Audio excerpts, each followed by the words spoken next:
Louisa Jespersen was born on December 5, 1994, in a central city of Denmark. She grew up surrounded by the love of her family, with two twin older sisters and a younger brother. Although her parents divorced, Louisa always felt the boundless love and care from her mother. After graduating from Gymnasium High School, where she was known for her energetic personality and deep passion for nature, Louisa decided to follow her dream by studying outdoor recreation at the University of Southeastern Norway. She aspired to become a tour guide, giving people the opportunity to explore remote, untouched regions and enjoy unforgettable outdoor adventures. This was the way Louisa wanted to contribute to the world. During her journey, Louisa met and became close friends with Maren Ueland, a young woman from the small town of Brine in southwestern Norway. Maren shared the same adventurous spirit and warm heart. The two quickly became inseparable, bonded through forest hikes, nights camping under starry skies, and endless dreams of future adventures. By Christmas 2018, Louisa and Maren decided to take on a challenging expedition to conquer Mount Toubkal, the highest peak in North Africa. Earlier that year, in April 2018, Louisa had completed a technical water rescue course, proving her thorough preparation and determination. Both women were passionate nature lovers, eager to experience new lands and embrace the unknown. Sadly, their trip to the Atlas Mountains would become the tragic final chapter of their youthful, vibrant lives. Although Mount Toubkal is known for its impressive height, experts note that it is not considered overly difficult for experienced climbers. The round trip to the summit and back is about 35 kilometers, with occasional altitude-related breathing difficulties. However, with proper preparation, it is a challenge that can be safely completed. In late November 2018, Louisa shared her plan to conquer Mount Toubkal on social media, hoping to receive useful tips from the climbing community. Despite receiving cautious advice and security warnings from family regarding the situation in Morocco, the two young women remained determined to proceed. Armed with careful preparation, strong teamwork, and unwavering resolve, Louisa and Maren believed they would successfully conquer the majestic mountain. After days of eager planning, they finally arrived in Marrakesh, Morocco, on December 9, 2018. The bustling city, with its ancient streets, distinctive cuisine, and rich culture, was the perfect starting point for their adventure. There, they spent time exploring and making final preparations for the trek ahead. When everything was ready, the two left Marrakesh for Imlil, a small, peaceful village at the foot of the Atlas Mountains. With its pristine beauty, fresh air, and warm hospitality, Imlil had long been a favorite stop for mountain enthusiasts. The village had a well-developed tourism infrastructure, offering accommodations, food, guide services, and mule rentals. It was here, in Imlil, that Louisa and Maren began their spirited journey to conquer Mount Toubkal. What they didn't know was that fate had already decided this would be the last adventure of their lives. On December 17, 2018, a horrifying discovery shocked Morocco. Two French mountain guides came across a gruesome scene in the Atlas Mountains. While exploring the area near Mount Toubkal, they found the lifeless bodies of two young women, one Danish and one Norwegian. The crime scene, located about 10 kilometers from the village of Imlil, was nothing short of nightmarish. Both victims had been decapitated. Strangely, their personal belongings remained untouched, ruling out robbery as a motive. The incident immediately captured the attention of both the public and the media. Local authorities swiftly cordoned off the area and launched a large-scale investigation. Detectives meticulously examined the crime scene, interviewed local residents, and reviewed surveillance footage from the surrounding area. Not long after, a disturbing video surfaced on social media, showing the entire murder. In the footage, the perpetrators not only admitted to their brutal act, but also declared it was carried out as revenge for our brothers in Idlib, a region in Syria recently freed from ISIS control. This revelation strongly suggested a link to extremist organizations. The release of the video ignited a global wave of outrage. Governments around the world condemned the barbaric act and strengthened security at tourist destinations to protect travelers. Moroccan police quickly arrested several suspects and expanded the investigation. One of the most difficult tasks for Moroccan authorities was to inform the victims' families. On a cold winter evening, Louisa's family was gathered at home, sharing warm conversations about the upcoming Christmas holiday, when a message arrived that shattered the cozy atmosphere. A friend from Norway contacted them, worried for Louisa's safety, as news of a horrific double murder in Morocco spread rapidly online. The family clung to hope that it was only a false rumor. Their relief was short-lived. Just minutes later, the doorbell rang. When Louisa's mother, Hella, opened the door, two police officers stood before her, their expressions grave. They didn't need to speak. Hella immediately understood. The devastating news struck the family like a lightning bolt. For Hella, the loss was unbearable. She had already endured the death of two children when they were very young, a newborn and a 7-month-old baby. She had thought time had healed those wounds, but this new tragedy reopened them more painfully than ever. Her faith in justice was fragile. She doubted the killers would ever be caught.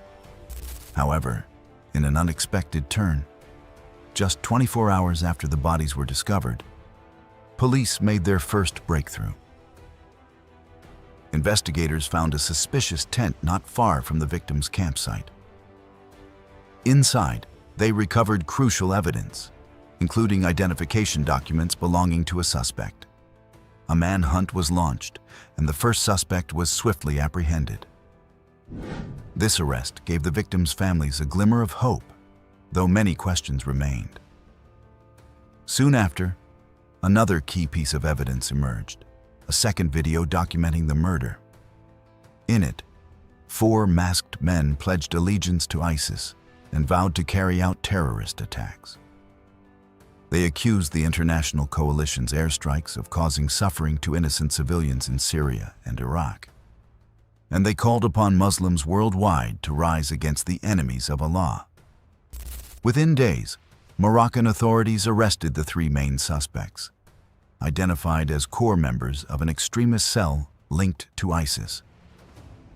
They had meticulously planned and executed the attack to spread fear and draw global attention to their cause. The brutal murders sent shockwaves across the world, raising urgent questions about security and counterterrorism in Morocco. Citizens expressed their fury and condemned the savagery of the terrorists, holding demonstrations to honor the victims and demand stronger safety measures. On December 25, 2018, a somber atmosphere enveloped the capital, Rabat. Hundreds of people, regardless of religion or nationality, gathered outside the embassies of Norway and Denmark to pay tribute to the 2 young women. Flickering candles, fresh flowers, and heartfelt prayers conveyed both grief and outrage. A local tour guide, speaking on behalf of the people of Marrakech and all of Morocco, declared, "We strongly condemn this cruel and inhumane act." The loss of these 2 young women is not only a tragedy for their families, but for all of society. The bodies were returned to their home countries for burial. Louisa's funeral was held in her hometown in Denmark, attended by Prime Minister Lars Løkke Rasmussen, who offered his deepest condolences. In Norway, Maren's funeral was intimate and filled with nature's colors, reflecting her love for the outdoors. Friends, family, and teachers gathered in a moving farewell. Norway's Minister of Health, Bent Høie, gave an emotional speech, describing Maren as more than just a victim. She was a symbol of youth, freedom, courage, and joy. He assured her family that she would forever live in the hearts of those who knew her. Morocco's ambassador to Norway, Lamia Radi, also spoke at the service. She urged people not to let fear dictate their lives. We cannot allow evil to steal our joy and freedom. Maren lived a meaningful, passionate life. We must continue to pursue our dreams and live fully as she did. During the extensive investigation, a disturbing picture of a terrorist plot gradually emerged. 4 main perpetrators were identified as the direct participants in the attack on the 2 female tourists. According to initial findings, on December 12, 2018, this group had met in secret to plan a large-scale attack, targeting either government institutions or tourist areas in Morocco, as a demonstration of their commitment to carrying out acts of terror. The following day, they recorded a video pledging allegiance to the terrorist organization ISIS. Just 2 days later, on the morning of December 14th, the group left Marrakesh and traveled to the town of Imlil in the Atlas Mountains. From there, they ventured deeper into the mountains and selected a remote location near the village of Sidi Chamharouch to execute their plan. After days of searching for a target, tragedy struck on the night of December 16th. The suspects had been closely tracking Louisa and Maren's journey. When the 2 young women stopped to camp in an isolated area, the attackers quickly moved in. About 150 meters from the victim's tent, they set up their own camp and waited silently for the right moment. At midnight, under the cover of darkness, the attackers startled the 2 women with loud noises and launched a sudden assault. While 2 men carried out the killings, another filmed the entire process on a phone. The video was later spread on social media in an attempt to publicize the crime and intimidate others. After the murders, the perpetrators tried to wash the blood-stained items in a nearby river. In their rush to escape, however, they accidentally left behind identification documents inside the victim's tent. This crucial piece of evidence enabled investigators to quickly identify and track down the suspects. The first suspect was captured while trying to leave the country. Soon after, the remaining members of the group were also arrested. The investigation revealed a complex terrorist network operating behind the murders. Over the following days, authorities apprehended a total of 25 suspects, either directly or indirectly connected to the attack. Among them, one figure stood out: Kevin Zoller Guervos, a Spanish-Swiss national who was arrested in his home country, thousands of kilometers from the crime scene. Although Kevin's mother insisted on his innocence, the evidence gathered, along with witness testimonies, implicated him as the mastermind who had trained and directed the terrorist cell responsible for the attack. Investigations uncovered that Kevin had endured a turbulent childhood, marked by the loss of loved ones and deep emotional trauma. These experiences pushed him toward destructive behavior, including drug use and public disorder. After a period in a rehabilitation center, he was introduced to Islam and gradually drawn into extremist ideology. Authorities concluded that this environment transformed him into a dangerous individual, one who recruited and indoctrinated young people, brainwashed them with radical beliefs, and trained them to commit violent acts. Although no direct evidence showed that Kevin personally carried out the killings, officials believed he played the role of leader and remote commander. Counter-terrorism experts highlighted his strong organizational skills and significant influence over the group. His arrest was seen as a major blow to the terrorist network operating in the region. The case reached its climax on May 2, 2019, when the suspects faced justice at Morocco's Special Anti-Terrorism Court in Salé. A total of 24 defendants, including 23 Moroccan nationals and 1 Spanish-Swiss citizen, were brought to trial. The four men directly responsible for the murders of Louisa and Maren faced the harshest penalties, either the death sentence or life imprisonment. During the trial, 25-year-old Abdesamad Ejud, the ringleader of the terrorist group, fully confessed to the crimes he and his accomplices had committed. He justified his brutal actions with extremist religious motives, claiming that Western tourists were crusaders who had come to destroy the Muslim world.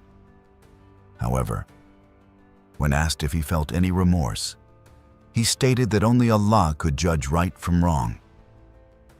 According to Ejud's testimony, he personally killed one of the two victims, while his accomplices, Yunus Uziad and Rashida Fati, carried out other atrocities.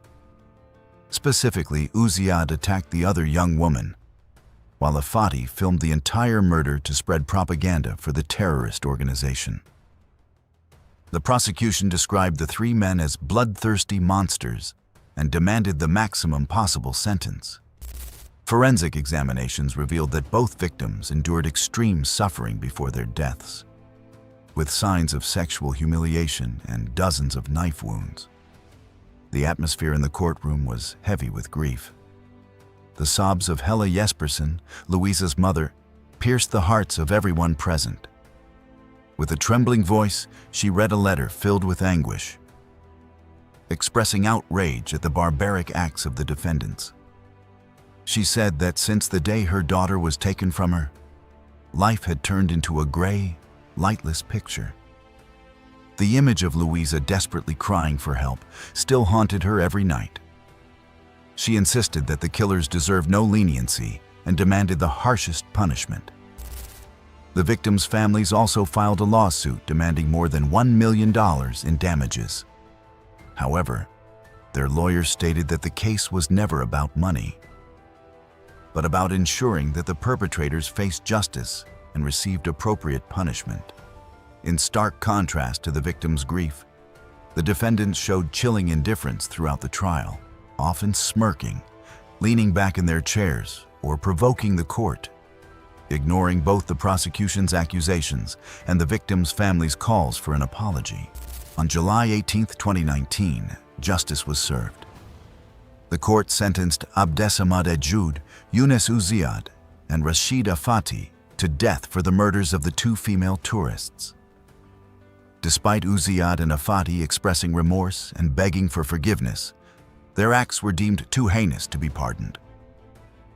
In addition, Abderrahim Kayali, who had participated in planning the attack, was also sentenced to death. The verdict fulfilled the wishes of the victims' families, especially Hella Jespersen, who had fought tirelessly for justice for her daughter.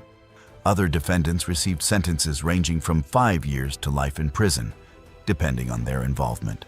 Notably, Kevin Zoller Guervos was sentenced to 20 years in prison. Although all defendants had the right to appeal, on October 31, 2019, the appellate court rejected all appeals and even added a death sentence for Abdurrahman Khalid. Tragedy deepened when one of the condemned later took his own life in prison. Most sentences for the other accomplices were upheld, except for one case where the sentence was increased from 15 to 25 years. The court also ordered the four men on death row to pay $190,000 in compensation to Maren Ueland's family. However, Louisa's family had not received any compensation from the perpetrators. Because of this, both families decided to sue the Moroccan government. In 2021, the administrative court in Marrakesh ruled that the government must pay a total of $500,000 to both families, as it was impossible to recover the money from the convicted men. Although the death penalty remains in Moroccan law, it has not been carried out since 1993, raising questions about its effectiveness and humanity.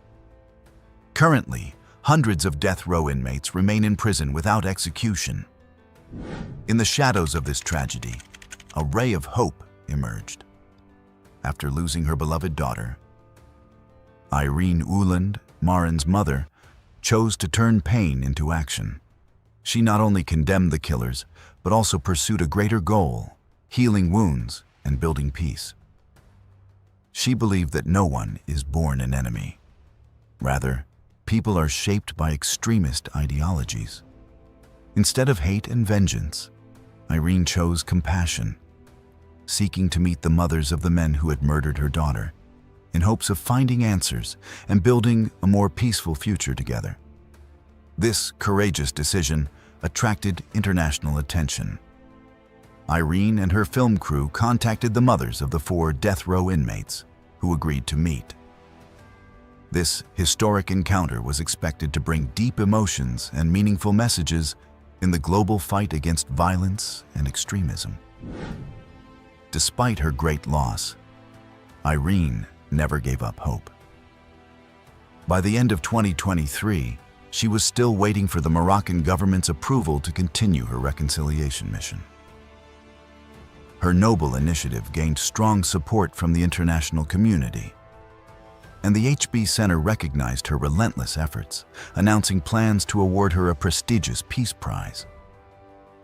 However, the joy was incomplete when she received the news that one of the death row inmates had taken his own life in prison. Irene's story stands as a beacon of light in the darkness of hatred, proving that even in the deepest sorrow, love and compassion can prevail. Her actions are not just a personal journey, but a global call for reconciliation and forgiveness. We can only hope that the seeds she has planted will take root and grow, contributing to a more peaceful world. Society will always need inspiring stories like this. Stories of forgiveness, of love transcending all boundaries, of hope in even the most desperate moments. Irene has shown us that even in the face of the greatest loss, humans can still find meaning and devote themselves to a higher purpose.